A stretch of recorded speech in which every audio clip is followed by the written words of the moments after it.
Now, Ben, won't you speak to us about this incredible idea of growing your own vegetables?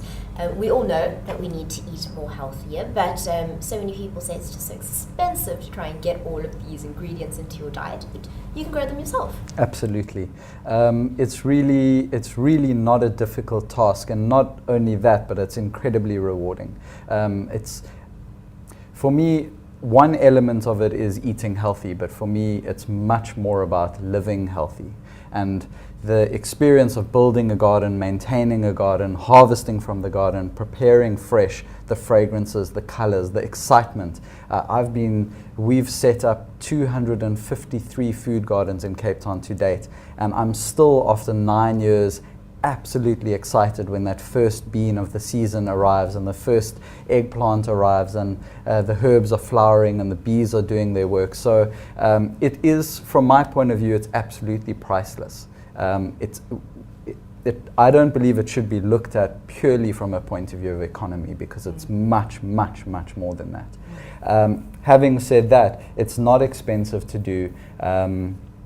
At my own home, we've got a 40 square meter garden. Of course, not everyone has that kind of space, and it's very easy to create a garden on a rooftop or a balcony or even a vertical garden in a small space. And something to grow in small spaces would be your perennial herbs and, as Luby said, some indigenous plants which are also edible. Those are things that you can grow in small spaces, and because they're perennial, they keep giving, and there's less maintenance needed, less water needed.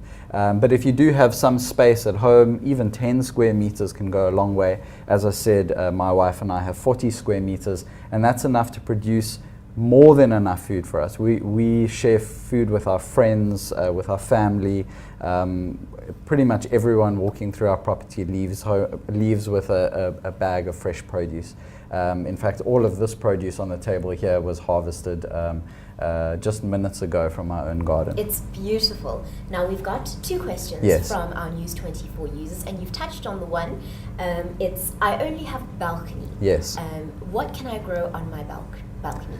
Okay, so firstly you need a container. There's lots of ways of upcycling containers, old plastic buckets, wooden planter boxes. You have to choose your container that's going to fit well in the space. Ideally it should be sheltered from the wind to an extent, so the more you can give it, but it needs to have sunlight. What to plant? As I've said, perennial herbs are great, and then in between the perennial herbs, for example, the herbs that I'm talking about, the kinds of herbs that people are familiar with and will use fairly regularly: rosemary, marjoram, oregano, thyme, lemon thyme, even things like lemon verbena are absolutely, just the fragrance is transporting. And then you would space out your perennial plants with more than enough room for them to fill out. And in the meantime, while they're filling out, you can companion plant, interplant soft leafy greens, for example, lettuces, spinach, more like annual herbs like coriander, flat leaf parsley, which might be biannual as well. But this is always the way that we plant. We're always companion planting. We're always having a diversity of plants in a small space so that you maximize on the space. The way to go about it is to plant your bigger, longer lasting plants first. Make sure that they're in the right places, because they're there for potentially years. And then in between, to plant shade-loving, fast-growing plants like the lettuces, which will be out in 6 weeks. You plant them today, 6 weeks later you've harvested them, enjoyed them, and by that stage the perennials are taking up more space. And of course you're using up the space that you have in your balcony or your veranda, your small space. Absolutely, and vertical gardens have become more and more popular, and they are lovely. If you build them yourself, they're not expensive. If you have them professionally done, they are definitely a bit more expensive per square meter than a container garden, which is itself more expensive per square meter than an edible landscaped garden on ground level. But they're all possible, and I would encourage everybody to make use of all available space. As I said, more for the experience than anything else. There's nothing more delicious and rewarding than eating your own freshly harvested produce.